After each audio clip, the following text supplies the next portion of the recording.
I met this particular lady myself. Pretty terrifying, I have to be honest and tell you, chums, right? We're talking, of course, about Dame Barbara Cartland. I mean, one of those individuals that really, you just see a picture, and for a generation, everybody knows Dame Barbara Cartland. I was in awe of her, actually, because, you know, at that point, you're very young, and you're just looking at the body of work that this particular person has done. And she worked incredibly hard dictating those romantic novels to people. And at that point, they were also being turned into very successful TV movies with big names in them at the same time. But, you know, what was interesting with Dame Barbara was she was nice. You know, people forget that. The character was this sort of formidable woman, but actually she was very sweet, very kind. Once she broke through that barrier, she suffered no fools. You know, there's no two ways about it. But if you were young and you were trying and you were starting out, she was very helpful in getting your copyright and what the story she wanted in, you know, that sort of thing. What was interesting though, when looking back at her life was, well, basically, well, this, as ever, let me explain. Morning, nice to see you, nice to have your company. Did you ever read a Barbara Cartland novel? I don't know about you, when I was growing up, you went to the library or, you know, if you were on the market stall and you saw those bookstores, do you remember? And they had terrific front covers. But essentially, as you got older, you realised they were the same story, you know, sort of aristocrat sweeping a young, beautiful girl off her feet, taking her off to some kind of castle, and they all lived happily ever after.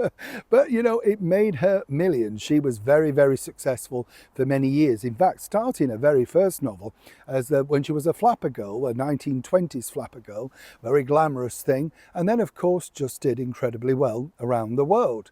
By this particular point where I met her again, it was around the time of course, another episode of This Is Your Life.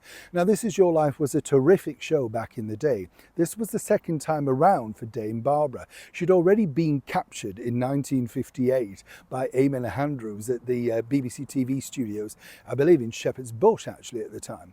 This time around they were doing it again, and right from the off things went wrong. Oh yes, because apparently live on camera, this was a live programme at the time, Dame Barbara Cartland said, "Oh, what, This Is Your Life? Is it still going? I never watch it."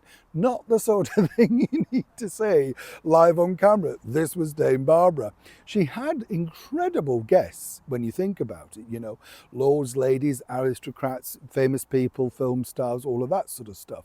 And as we all know, of course, her daughter married Earl Spencer, and, you know, let's not forget that they did not get on, Princess Diana and, of course, Rain Spencer, although they did towards the end of their life, you know, because, again, I've met Rain Spencer all through working at Harrods.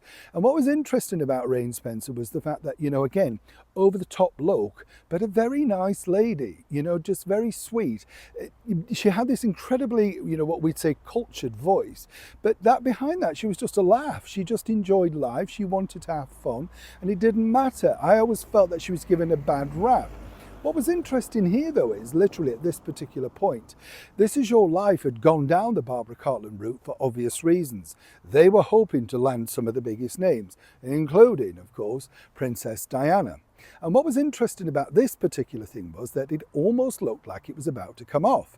You see, they'd already had the likes of Lady Pamela Hicks, the daughter of Lord Louis Mountbatten, and she'd come on and basically said that Lord Louis had taken many of Barbara's books over to many of his overseas trips for the ladies, say, on the ships and all that sort of stuff, wherever they were stationed.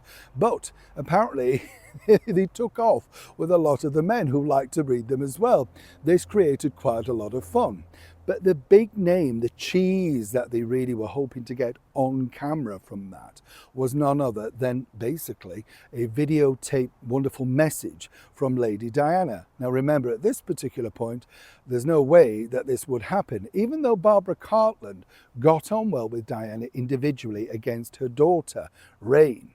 You see, according to sources, well, Barbara Cartland took Diana out basically to make sure that she had the right dresses, the right look. It must have been terrifying actually for Diana with Barbara Cartland to go out shopping, can you imagine? But that's apparently the gig. Now, what was interesting was this was all cleared by the palace, and then at the 11th hour, Thames TV, the makers of This Is Your Life at that time, were told that it wouldn't be suitable for her to appear. They counteracted that in fact they'd already had Lord Louis Mountbatten on the programme, and there were various other dignitaries.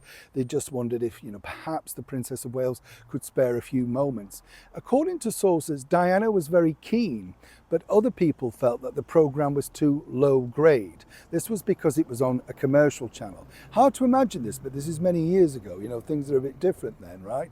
And, people didn't look at commercialised television as the right thing for the royals to do. It's very BBC at the time. So sadly, Dame Barbara didn't get her appearance from Diana Spencer. What she did get though, yes, was, and this is what you don't hear about, is a lovely card and letter and a bouquet of flowers saying that she was sorry that she couldn't be with her on her special night, but she was thinking of her in her thoughts, and thank you for all your advice and kindness in helping me grow up.